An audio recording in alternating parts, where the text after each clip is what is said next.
If y'all have Gamecock questions, just on either side, on Facebook or Instagram, throw them in the chat. But yeah, still plenty of stuff going on. It's been weird. I thought we'd have, a lack of things to talk about, but there's still been plenty to talk about. The biggest news this week, just being with USC announcing that, first of all, there's going to be class, which I think an in-person class, not virtual class. I think we all kind of thought that was going to be the case, but you didn't really know.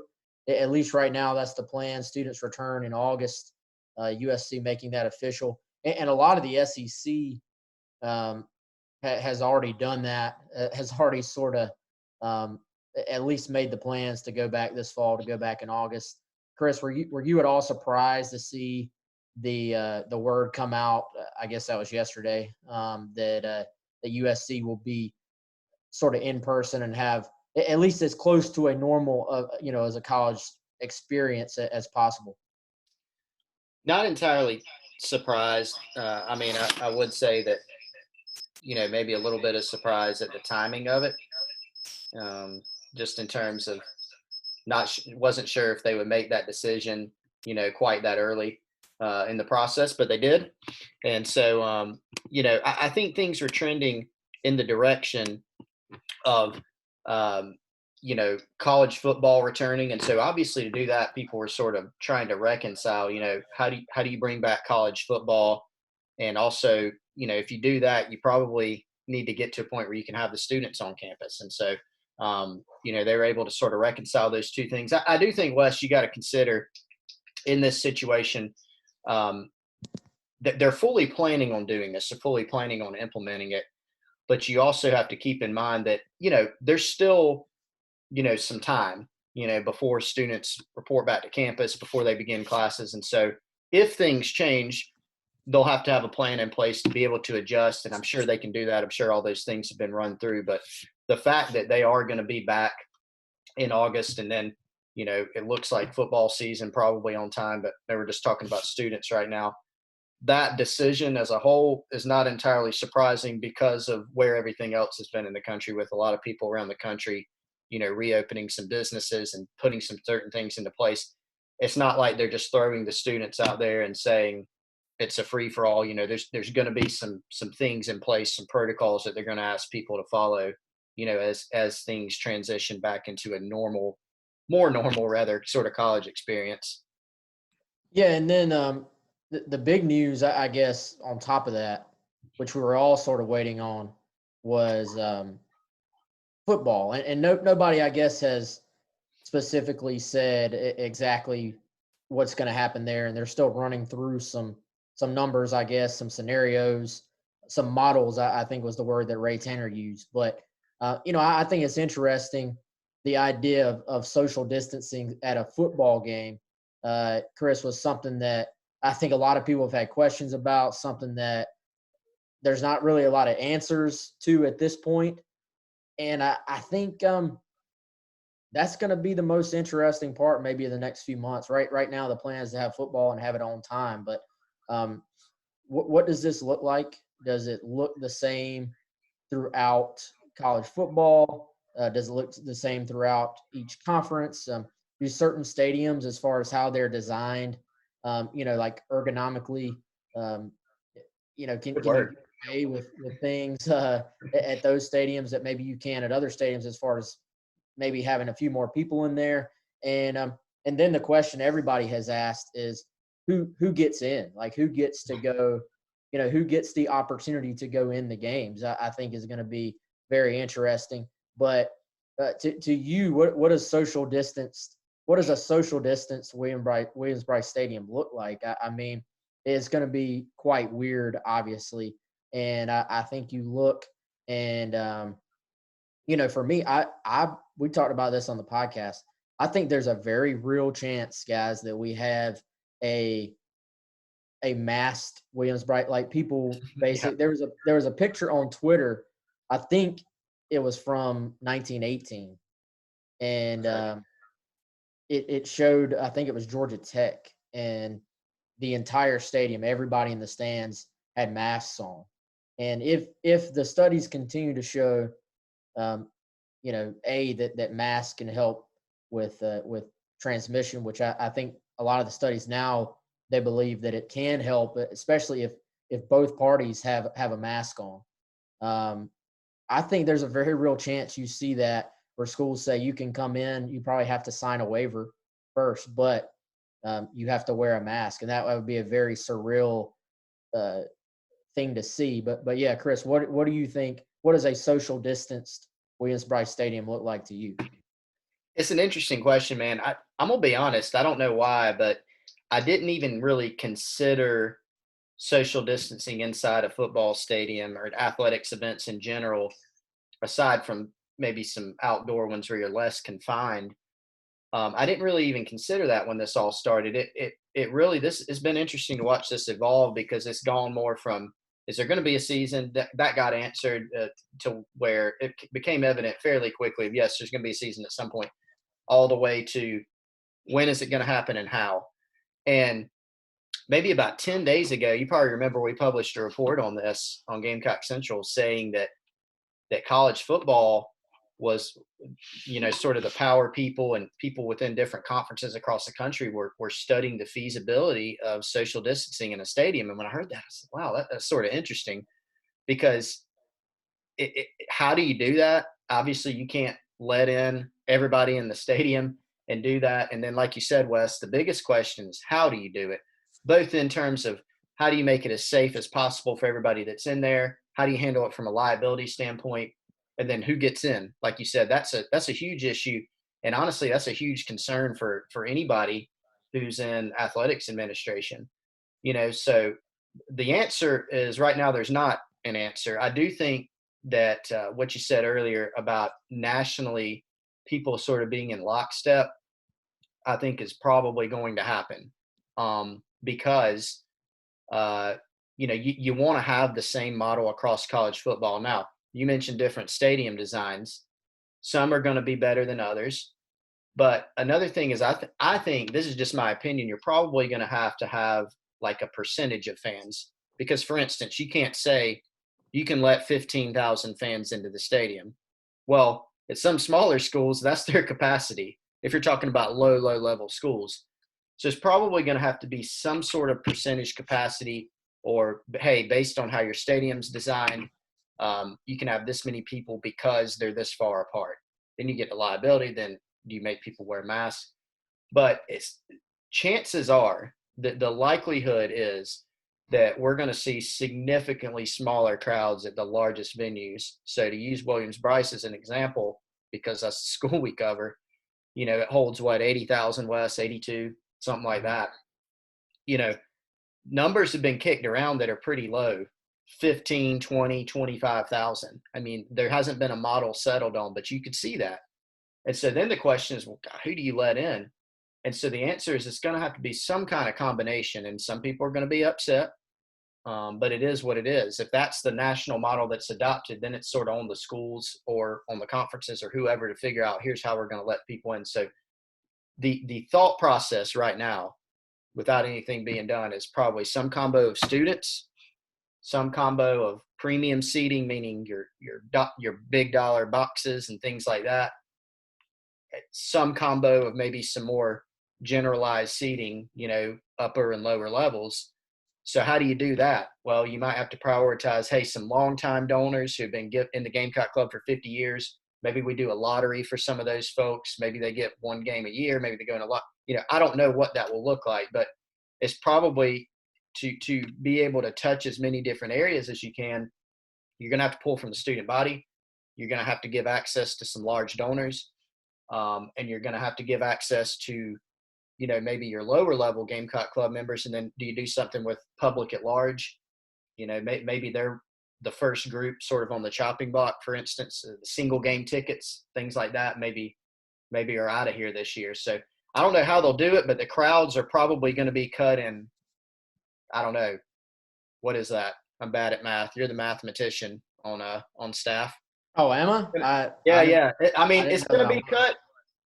It's going to be cut in a third or a fourth, something like that in all likelihood. Yeah. By the way, if y'all see us like looking back and forth, it's because we're on Instagram here, we're on Zoom/Facebook over here. But want to thank everybody for joining us. See everybody. Hey, we got a PJ Dozier sighting on the Instagram. So what's up, PJ? All-time Gamecock great. And let's see, we got some other folks.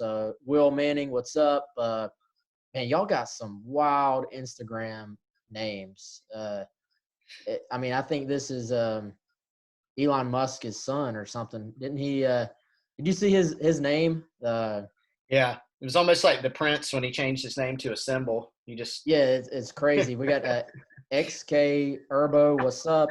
Caleb, what's up? Andrew Crowley, what's going on? Facebook folks. All right, so where's everybody tuning in from right now? Let us know. Let's see, Facebook. We got Chloe and Chris Dawson, Andy Quick, Raphael Davenport, Steve Johnson. Our boy Louis Antonelli is on. Miles White is on. So, yeah, appreciate everybody joining us. We're going to keep doing these things as long as we can, honestly, as long as there's stuff to talk about. But, yeah, let's see. We got some Charleston folks, some Greenville folks, Clay. Let's see. I don't know what your name is. Monty, maybe. Monty the Moneymaker. Tiff Burns. Yeah, what's up, y'all? So I think it kind of, for me, Chris, was like a realization of like, okay, hopefully, and I think the other thing is when I initially posted on Twitter, Chris, about my thought process was, okay, if we can have football, even if it means 25% of Williams-Brice Stadium is filled, whatever it may be, that beats the alternative of having no fans in the stands or having basically no football at all. And I posted that thought on Twitter, and I instantly got some reactions from both sides of this argument, which generally, if both, it's kind of like when a media member gets called, basically, if you're covering the state of South Carolina, and it's like when Phil Kornblut gets called out by Clemson fans and South Carolina fans. If the idea is too down the middle, then you piss off both sides basically. And when I mentioned the idea of social distancing in a football stadium on Twitter, I had some people jump in and say, "This is ridiculous. You got to pack the stadium anyway. If you want to go to the game, you can go to the game. You assume the risk when you walk in." Then I got one guy told me that we shouldn't even be talking about football right now because as long as there are people who are dying, then this shouldn't even be part of the discussion. So you got still people very much to the far end of either side of this thing, but which tells me probably somewhere in the middle of that is that we have football, but we have social distancing. And I don't want to be that guy that compares coronavirus and COVID-19 and this to anything else that's ever happened in the world, because it's different. It's very we at least as far as in our current, us now. There have been obviously outbreaks. There have been pandemics before, but we as a society in today's time have never dealt with anything like this. So it is very different. But I do think with any event, especially a big event like this, or any activity, there's a trade-off between doing that activity and the enjoyment and living your life and safety. I mean, honestly. And just like when you choose to drive down the interstate at 75 miles an hour, we've all decided that's sort of the speed, that 70 miles an hour is the sort of speed you go on the interstate. Does that bring some level of risk? Absolutely. Now, the other side of that is we also did put in a speed limit. And if you go over the speed limit, there are things put in place to try and get you to slow down. Billions of dollars are spent every year on making cars safer as well. So we do get in a car and we do try to go from point A to point B because that's what we do for our society to function. but we also spend lots and lots of money to try and make it safer to do so. So to me, there's always a give and take between the activity and whether it's safe or not to do it. And then we as a society decide, I believe, where this acceptable level of risk is. The problem with COVID-19, especially at the beginning, was that we had no idea what we were dealing with. We have no immunity to it. And it's a little bit different in that my decisions or my decisions can affect you and your decisions can affect me, because if I get it, I can then give it to you. Granted, if I'm going 90 miles an hour on the highway, that's the same way. I can affect you by driving recklessly, and then you get in a wreck as well. So I'm not saying that to say that there is a perfect, it's not a perfect example between the two. It's not a one-to-one comparison. But I say that to say, I don't believe we're at the point where we can say, yeah, let's just pack everybody into the stadium. Screw it. We're over this. Obviously that's not going to be the case, but I don't think people are bad human beings for wanting to get back something that brings them great joy to their life, which is football or whatever hobbies you do. And like, that doesn't make you a bad person to be hopeful that 4 months from now we can get back together with our friends and have a good time and have some, even if it is changed. Now, to the people who say, well, if we can't have everybody in the game, we shouldn't have it at all, I can't agree with you either, because if you're telling me we can have football and even if I can't get into the stadium, I can still watch it on TV and I can still enjoy the game, I'll take that 100 out of 100 times. I'll take it twice on Saturday. And I'm happy, because we're seeing right now what it's like not to have sports and not to have football in our lives. So there's no perfect answer. There's no right answer. There's going to be a give and take. And frankly, there's going to be people that end up sick when we sort of get back to normal. But even when there's a vaccine, I believe that's going to be a fact of our life. So I think, and not to remotely try to get political in this at all, but this is probably always going to be a part of our lives moving forward. And there are concessions we're going to have to make it safer for everybody. But also, there's going to be a point where people want to actually go back and do the things in their lives that make life worth living. And for some people, football and sports and getting away from the real world for 3 hours is a big part of that. Yeah, I mean, it's a great point. These schools and these conferences, because you got to remember, there's not going to be one school in the country that's going to dictate this is what's happening or this is what we're doing. We're going rogue. They can't do that. Everybody in each conference is going to be on the same page, and most likely, in terms of protocols for football games and stuff, there's going to be some sort of national, we think, from what we hear and what's been said, there's going to be some sort of national consensus, I guess you could say, on how to handle it as far as distancing and some different protocols. So you're not going to see schools come out and say, like you said, Wes, screw it, we're packing in 80,000, or screw it, if we got a 30, 40,000 seat stadium, we're packing the thing. There's a lot of reasons that they cannot do that, and then they're not going to do that. Whether or not people agree with them politically, schools, and college football power breakers, the NCAA, they have to think about things like liability. They have to think about, what does it look like if during a pandemic we say, don't worry about how close you get to everybody, go in there, breathe, sweat on each other, whatever. They can't do that. It's not feasible from a perception and liability standpoint, whether or not anybody agrees with, the right or wrong of that. So, like you said, it is a compromise. There was a time, Wes, at the beginning of this when it was a complete unknown. There's still some unknown about it, but a completely new, completely unknown, where there are some people that legitimately were concerned, I don't know if we'll be able to play college football the entire year, or when it's going to be able to come back. Now, some people may say, well, that's not true. They were never not going to play. No, it was a concern for sure. It needed some time. Some time passed.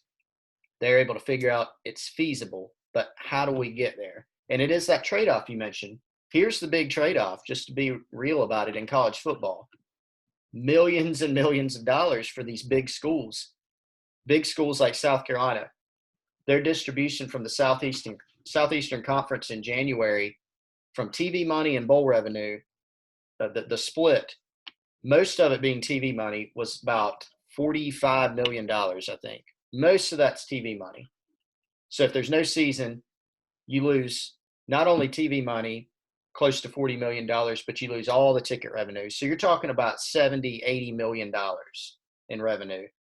If you have just TV games, you get $35, $40 million, which is certainly better than nothing. If you can work in some ticket concession revenue, then you're doing better. So you balance that with how can we be safe? And yes, by the way, if you come in, that is your choice. But yes, we're going to ask you to be as safe as possible for yourself and for others. So it's not going to be ideal. It's not going to be a regular college football season, but we're not in regular circumstances right now. So it's going to be really interesting to see, sort of the model that will eventually be adapted. There's a lot of things going around about how to reopen because these teams aren't just going to walk on the field. They have to get ready for the season. They need several weeks probably to do that. And then ultimately, how do they decide who to let in and what are all the protocols in place? Yeah, we have also Wesley on Instagram makes a point, and by the way, also I think also Wesley is the guy that does a bunch of the Gamecock drawings on there. Does a really good job on Instagram. So appreciate his art. Very talented dude. But he says masks, and that's something I firmly believe there's a possibility where I went and got coffee this afternoon because I needed a boost, and they had a sign up that said just to pick up your mobile order, you had to have a mask on. So I think there is a chance that we very much see that implemented, to your game day is that to get in, you have to have a mask on. Then the other side of all this is the players themselves and the coaches and the support staff and all these folks. Caslin said yesterday, the USC president, that they're going to try to test every single student. And I think you're going to hopefully the other part of this equation is that when all this started, there were not enough tests for anybody who wanted to get tested to go get tested. Hopefully by the time we get to this point, there will be enough tests in place to where you are able to test people that aren't sick.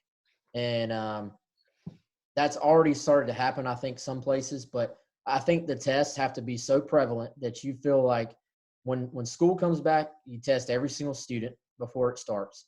And then, honestly, and I don't know how feasible this is. It's going to depend on the materials that go into the tests.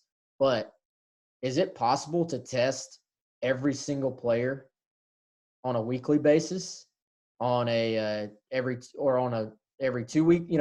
I don't know what is conceivable. Like, it'd be nice to say test them, all the time. I don't know what's possible.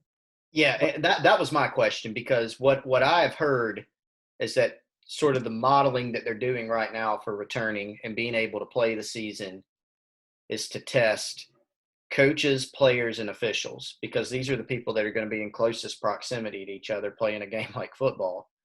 And I don't know the answer of how often. It almost seems, the way it was given to me, is it almost seems like it's definitely going to be before every game. Now, is that Friday? Is it Saturday morning? I don't know. Do you do it like once during the week? Do you do it multiple times a week? That's what I don't know. But I don't think it's going to be, I don't know, once a season, for example, like, Yeah. I don't think they're going to be tested once a season. It's almost certainly going to be before every game at some point. And then I would think during the look, the teams are going to have, just to be frank about it, teams are going to have an incentive to test as often as possible too, because you remember when Muschamp was talking last year about how they had a bug that went through the team. Mm-hmm. And they had to wipe down, they had to get the weight room and all their facilities deep cleaned like 2 different times. to prevent it from spreading. Same deal here. I mean, you get one kid on your team and you've got meetings and you've got practice and all these different things, lifts, workouts, and then you're going and playing against another team.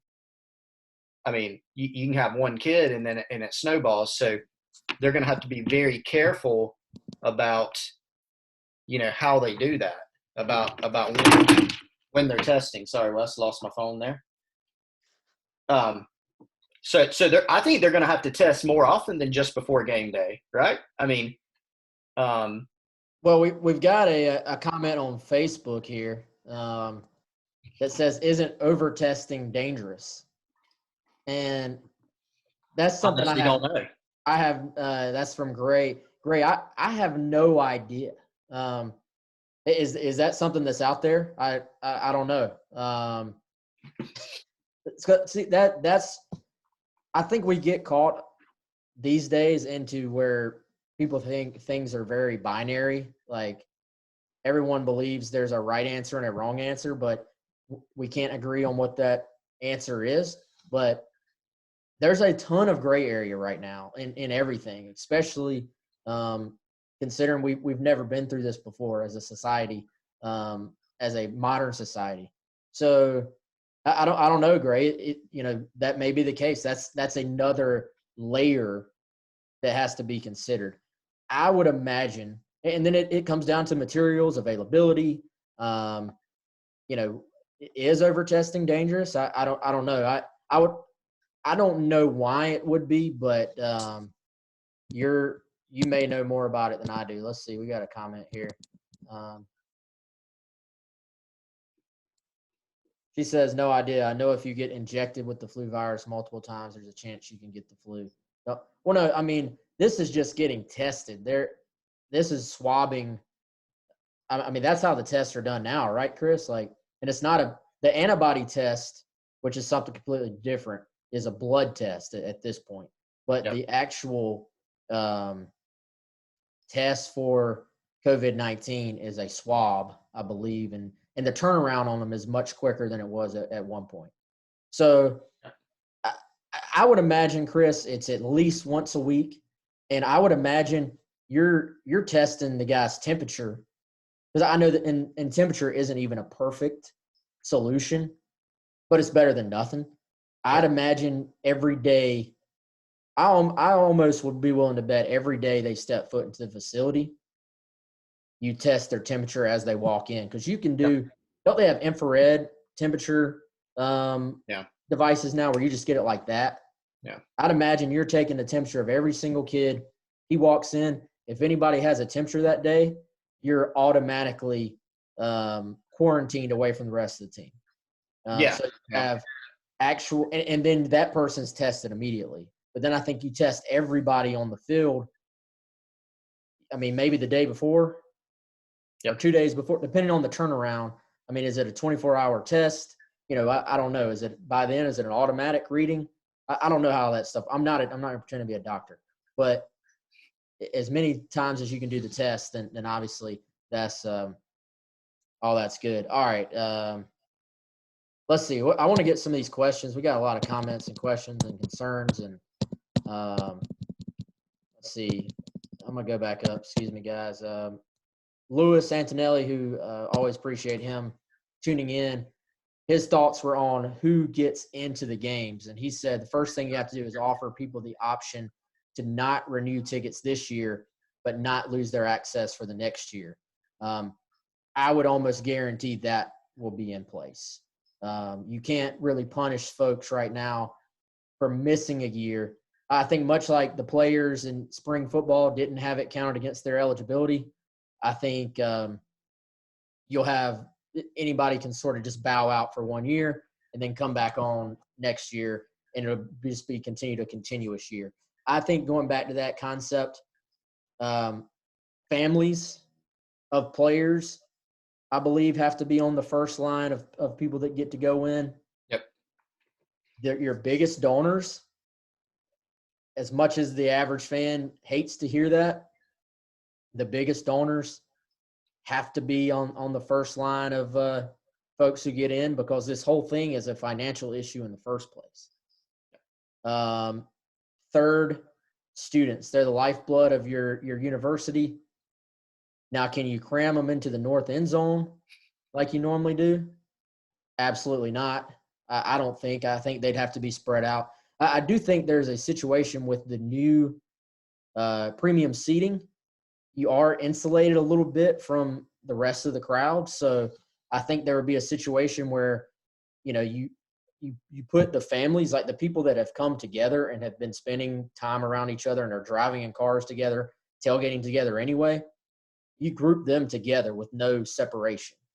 And then you separate the groups of people a certain distance that, if some people have your big donors may be in the suites anyway. So that may be a way to put more people in without, cramming people together. So, I mean, there's a lot of, like Tanner said, there's a lot of different models, but to me, I think that's a big part of it. Wes, here's one I got for you. What about media, right? In-person media covering the game. And what about away game allotments? I say Andy Quick was one of our questions on Facebook. He said, do you think any visitor tickets will be offered? I would say no, except for family members, coaching, staff members. That seems like an easy cut, right? What about the highest donor in South Carolina football history? Like the dude that's like, right. That's like, if Ken Long comes in wondering where his Clemson game tickets are. I'm saying the Long family football facility. Like that's what the facility is named after. Right. Yeah. I think a few of those folks will maybe make the cut, but I don't know. I mean, we're all speculating here because now you're talking about people traveling, and travel is a big way this thing could spread. Do you have temperature checks of people as they walk into the stadium? I mean, is that something that's a possibility? I don't know, but I'm with you though. If people are going to be cut, because hey, this is a hard bargain. This is a hard line to take. Hey, we're going to limit. If you're South Carolina, for example, hey, South Carolina fan number 2, you can't come into the stadium, but we let the Tennessee fan in. Yeah, right. So I think family certainly. That may be where it gets cut off, though. That's what I'm thinking. I mean, I could see a situation, and again, we're guessing on this part, but I could, consider this though. If you've got Williams-Brice, and let's say the number ends up being, and this will sort of hit on one of the questions. I'll sort of answer that question while I was saying it. Someone asked, how many fans do you see letting in? I don't know for sure, but the numbers have been, I mean, seriously, between 15 to 25,000 is a distinct possibility. I don't know what it'll be yet. They're studying all that. But that was one of our questions. Yeah, so let's say you got an 80,000 seat stadium and you decide 20 is the number. All right. It's hard to get there. So, I mean, you have to look, what can we cut first? And it seems like an away game allotment would be the first thing. Now, maybe you give, say they're playing, Missouri, for instance, and Missouri's athletics director is, maybe going to come to the game. Maybe he gets 15 tickets in total, friends of the program type tickets. Then he could give it to big Missouri donor A, who gives $1 million to their program or something. It's just a guess on my part, but I can't, it's hard for me to fathom, hey, Tennessee, you have 1,000 ticket allotment to come visit Williams-Brice. We only have 20,000 seats total. Maybe they decide that that's what they're going to do. But again, you mentioned travel and then you're cutting tickets from your own fans. It's just hard for me to envision visiting schools getting a big cut, of that pie this year. Yeah, I think you're right. The more I think about that, and Kathleen just made a comment that I think probably, Kathleen, you speak for all South Carolina football fans. And she says there better not be an away fan other than family members of a player allowed into Williams-Brice over me. I think that's how most people, and rightfully so, how most people would feel. Let's see. Butch on Facebook says, I've already purchased my LSU and Clemson away tickets. Death Valley was on my bucket list. It'll be 8 years before we go again. Yeah, I mean, I think there's going to be a lot of situations like that. But still, I go back to I'm just happy that they're, at least right now, it seems like we're probably going to have football. Let's see. Gamecock fan for life, 86. Any news on the spring game yet? I would say there wouldn't be no spring game. I think as far as the other interesting thing, if we want to tie this all together, Chris, and we want to talk some actual football, but this is kind of going long, but this is, I guess, what's on everybody's mind right now. Chris, when do you think football players are back? And I mean, as far as back on campus in the football facility, because there was a very specific, or not specific, but there was a mention in the letter from Caslin that said certain student body populations will be back on campus this summer, even though USC will still be in virtual learning this summer, which was to me a directly talking about football players and football staff, because we've talked about this a bunch already. There has to be a time period to get everybody ready for an actual season to start. I haven't looked it up when summer 1 or summer 2 technically starts for South Carolina, but I would imagine that's sort of paving the way for them to start to find a way to get the football entire program, coaches, support staff, and players back on campus. And, frankly, in some ways, and there's going to probably be some blowback on that from certain people, but in some ways, it's probably safer for them already back on campus as far as coronavirus goes, where they're getting tested much more often and getting sort of monitored much more often than they would just all out spread around. I think early on, when you're bringing everybody back from their homes, there's a fear factor there, because you don't want guys to bring it in and then give it to the whole team. But once you start to test everybody and put a system into place, you can then turn around and use that same system to the greater student body. But I think for a lot of these guys, they're going to be safer. They're obviously going to be in better shape because they're going to be working out, and then their nutrition needs are met better a lot of times as well too, because all of your nutritional stuff is basically handled by Kristen Coggin and that staff. So there will be a little bit of blowback, I think, from people who don't really follow athletics closely. Like, why are we bringing people back in the summer? But I believe that's what we'll see happen, and I don't think there's anything wrong with that. If anything, it could be a net positive for these kids. Yeah, that's a good point. And, to answer the question of when – so it does seem like having the players maybe sometime in June, if not July, be back on campus to be able to do some stuff on their own and sort of reacclimate from a nutritional and a weight room conditioning standpoint seems, pretty likely at this point. Then you got to consider the official reopening, so to speak, of like team activities. Right now they're able to meet remotely and things like that. But, spring ball was totally eliminated for some schools. For South Carolina, it was cut in third. Or cut. They had 1/3 of it before it cut off. So to make up for that, they're modeling across the country now, how to reopen. And so there have been a lot of conferences have been working models, submitting them to the committee for the NCAA, who's doing all these studies. And, anything from, hey, let's say we have 4 weeks to reopen, here's how we do it. Or say we have had 8 weeks. Muschamp has said in the past he thinks the players need 8 weeks. I don't know if they'll get that. But what you're going to see, because a normal progression is, okay, winter workouts, spring practice, summer workouts, which are voluntary for the players, and then they go into the player run practices. They're in the weight room. And then you go into training camp, right before the season for about a month. And so all that's going to look different. And so what you'll probably have is a reacclimation process for the student athletes to be able to go and eat and start getting back into shape or in better shape.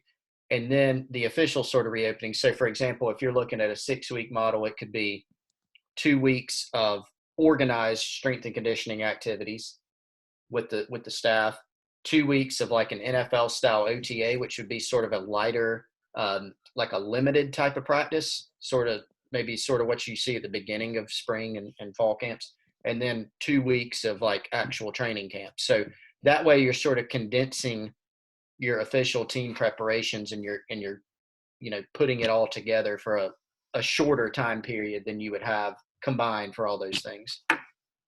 Yeah, and I think you can sort of just see, you can already see the steps being put in place for that to happen, even though we don't know the exact dates, exactly what it's going to look like, but you can start to sort of see that take place. All right, let's talk some actual football side of things for a minute. We normally do these about an hour, but for those of you who don't, if you're on Instagram, follow us on Facebook. If you're on Facebook, follow us on Instagram. You just search for Gamecock Central on either one. You'll find us. We're going to keep doing these on a weekly basis.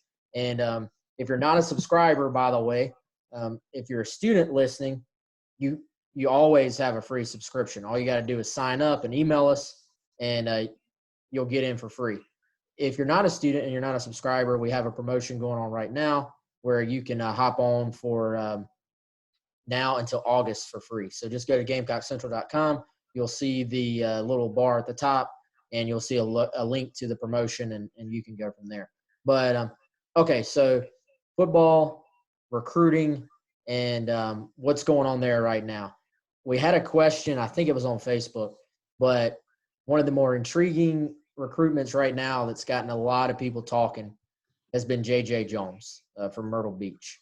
And that's one that I've done some digging on lately, Chris. I think you've done some digging as well. And going to be very interesting recruitment. He announced his top 5. And for those who don't really follow recruiting that closely, he is the top rising junior wide receiver in the state of South Carolina. He's at Myrtle Beach High School. He's a 6'3", 6'4", probably 195, 200-pound kid, jump ball receiver, can go get it. He played with Luke Doty at Myrtle Beach. He was his top receiver target, and landed an offer from South Carolina. Was that April, Chris? That's right. Yeah. Sometime in April. So JJ has announced the top 5. I believe that was Saturday night. South Carolina, North Carolina, Tennessee, Georgia, Mississippi State, in no particular order. And there's been a lot of discussion about who actually leads here with J.J. Jones.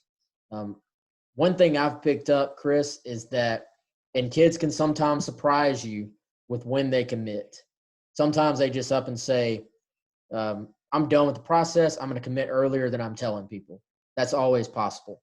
An interesting trend, big picture, there's been more commitments during quarantine than there ever was prior quarantine this time of year. That probably means there's going to be more decommitments as well, in my opinion, but we'll see. Anyway, back to JJ. From everything I've heard, Chris, JJ does not want to decide until right before his senior season starts. So there is still time here for things to sort of, for the different schools to settle in. Lots of North Carolina buzz for J.J. Jones right now. But actually, Chris, a team I've heard significant buzz for with J.J. Jones as well has been Georgia. I think he's very intrigued by Georgia. I think Georgia is in a way better position than maybe people think. And I think South Carolina has to look out for both of those schools right now. South Carolina was an offer that he really wanted. He got it. I think we all assumed when he got the offer he was going to go to South Carolina because it's one he's been wanting for a long time. But I think this is a battle for the Gamecocks. And I'm not saying they can't win it. I think there's been an assumption when people start talking about North Carolina online, everybody assumes he's about to commit in North Carolina right now. From everything I've gathered, I don't think that's the case. I think the Gamecocks are still in it. But I do think this is going to be something where they're going to have to battle their way to land him in the next I would say 2 or 3 months. For sure. And Wes, this one looks like a case where, this is something we've discussed. There's several recruits that fall into this category right now of, South Carolina needs some guys to wait it out. They need some guys to not fall into this category of committing early, because if they did, there's a group of top targets that maybe wouldn't fall their way right now. Things can shift in recruiting, things can change. So, I think JJ's a guy that falls into that category of South Carolina needs to have him wait. And as you said, if he ends up waiting, that's sort of what it looks like right now, that he's not maybe imminently on the verge of committing. So if he does something soon, then that wouldn't be as good. But if he does indeed wait, they can get him back on campus. They can continue working it. They can continue battling it. And the other part of this for South Carolina is, if they're able to get to that point where they can get to the season, go win some football games. You can sort of erase, a bad year last year, that perception of instability that's sort of surrounding the program right now, and you can go out and build some positive momentum. So I think that's sort of the category that JJ falls into right now for South Carolina. And I think, they got him on campus before everything got shut down, but they didn't get him on campus since Brian McClendon left. So you're talking about him having a new receivers coach in Joe Cox. So I think that's an aspect. Get to the point where recruiting is open again and you can actually get him on campus and let him spend some time with his future coach. To me, that would be a big part of this process for JJ Johns. All right, so let's hit a couple of these real quick, then we're going to shut it down for the day. Jan on Facebook. I don't know if you know the answer to this, Chris. I know I don't. What is South Carolina's recruiting budget per year? That's something – generally, the recruiting budget is about what it needs to be, as in the recruiting budget, I guess, gets set based on how much money was spent on recruiting the year before. It's not really one of those things where a lot of times people look at the recruiting budget, and if it's smaller than another school's, they will say, well, we're not allowed to spend enough money on recruiting. That's not really the case. From everything I've heard, when South Carolina coaches need something in recruiting, the money has been there. Now, are there going to possibly be some concessions for sports programs moving forward because of, cost cutting being needed? Maybe so. But I think the recruiting budget is really just more of a example of how much they spent, I believe, from my understanding, than it is an actual budget, as in like, hey, you can't go over this. Yeah, and I just pulled up because I could not remember. There was a story that AL.com did where they obtained a report earlier this year in January or February. And Georgia was – now, obviously, Georgia and Alabama, they recruit very well. They were at the top, 3.6 and 2.6 million. South Carolina was at 931,000, but Auburn was just a little bit ahead of them. Ole Miss was at 670. Arkansas spent almost 2 million. So, and Arkansas did have, a good class or two under Chad Morris. But, it's not necessarily about what you spend. I mean, sometimes, South Carolina's not going to be jet setting to California very often. That would sort of be a waste of money, honestly, if they did that a lot. Could they spend more? They could. What is that money being spent on? You have to analyze that. Are you spending it on staff? Is it jets? I mean, most of the costs, I would imagine, that are built into that is, if teams are using, jet planes and stuff like that, that gets really expensive for schools. So I don't think that sort of answers the question about what they do spend, but the financial impact can sometimes be overstated. Alabama and Georgia aren't recruiting that well because they spend $3.5 million in administrative dollars on jets each year. I don't think that's really, the primary reason for it. Definitely. All right, we got one more. Lewis popping in with, what do you think of the resurgence of Tennessee in recruiting? I would say they, every year there's maybe a surprise team or two that recruits a bit better than what we expect nationally. And for this class so far, 2021, it has certainly been Tennessee.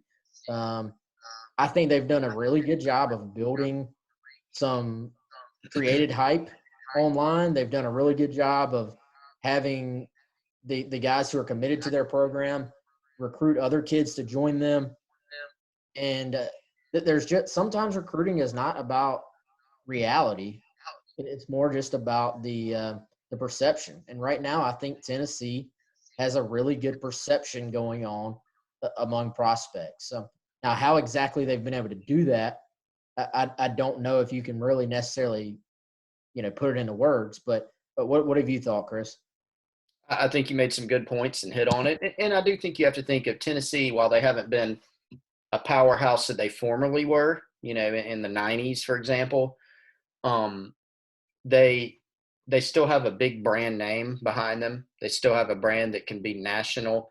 And Jeremy Pruitt's a guy that, whether or not you think he has or will work out as a head coach, he's a guy that comes from a good recruiting pedigree, and he's proven to be a good recruiter himself as an assistant at some big programs. And he's put together a staff that has some good recruiters on it, like Derek Ansley and Brian Niedermeyer. Those guys have done a really good job.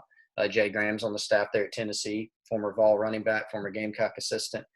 So they have some guys. And so it's not a surprise. And look, a lot of SEC programs are going to recruit well. I mean, a lot of them. Kentucky's recruited really well as of late.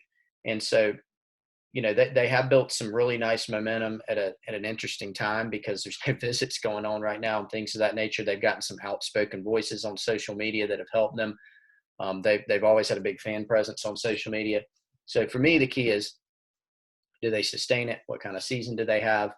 You made a great point earlier, Wes, of more commitments during this quarantine time could mean more decommitments. Anytime there's an early commitment nowadays, especially in this heavily,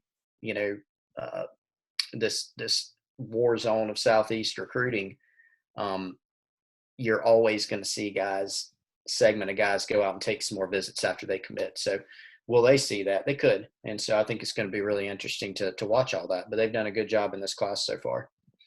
Yeah, definitely. We got one more question. Adam Fox on Facebook with Tyon Evans committing to Tennessee. Who is the top running back recruit right now?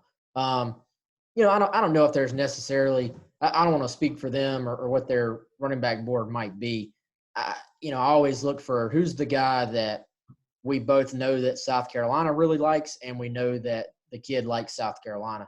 For me, the guy that always comes to mind here is Travion Cooley, a kid from North Carolina, a running back that I think has some upward mobility as far as his ranking goes. Someone that saw his recruiting sort of take off as his junior year progressed.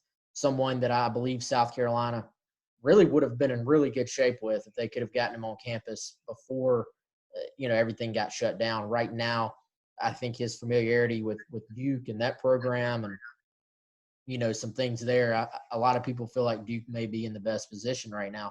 But I do think he's someone, again, it goes back to, do guys wait or do they commit? And for South Carolina and for any other school where maybe you haven't had the kid on campus, the key is to convince them, why commit now? Why commit when you haven't visited a school yet? And frankly, if you're the school where he has visited, and I'm just talking in general, if the kid has visited you, then you're saying, why wait? Go ahead and commit. So there's sort of a push and pull, a give and take here. And I think that's the case with Travion Cooley. I think that's the case with a lot of these kids right now. But, frankly, it's going to be very interesting to see how that plays out with all these kids. But he's the guy that I think sort of fits the mold at running back. There's a number of other guys. The kid, Jalen White, who they just or who they had in during the spring as well. Really good running back that's been a big target of theirs. They actually just offered a kid that's committed to Tennessee. What is Wright? Is his first name Jalen as well? Jalen Wright is right. Yeah, so you got Jalen White and Jalen Wright. Wright being a kid from North Carolina that is committed to Tennessee. Absolute speedster, dude. He actually – did you realize that he and Malcolm Johnson raced each other in Virginia last year? I did not. Yeah, and Malcolm Johnson arguably the fastest receiver prospect in the country. And this was in I don't know my track events, man. So the 55 meter and a 60 meter, those are both track events. Yep, that's right. I don't know if they were in a 55 or the 60 because they both run both of those events. But they finished 1 and 2 and were both just absolute speed. And this was like at a national showcase in Virginia. So they finished 1 and 2. And I think Wright had Malcolm, and Malcolm sort of hawked him down at the end and beat him. But these two guys are speed demons. So both guys at South Carolina wants a lot. By the way, Chris, it's not just me, buddy. You got a shout out from Carl on Facebook. And he says, nice hair. Thanks, Carl. And Appreciate you, bud. he said that it looks about like his. So Hey. he knows how you feel.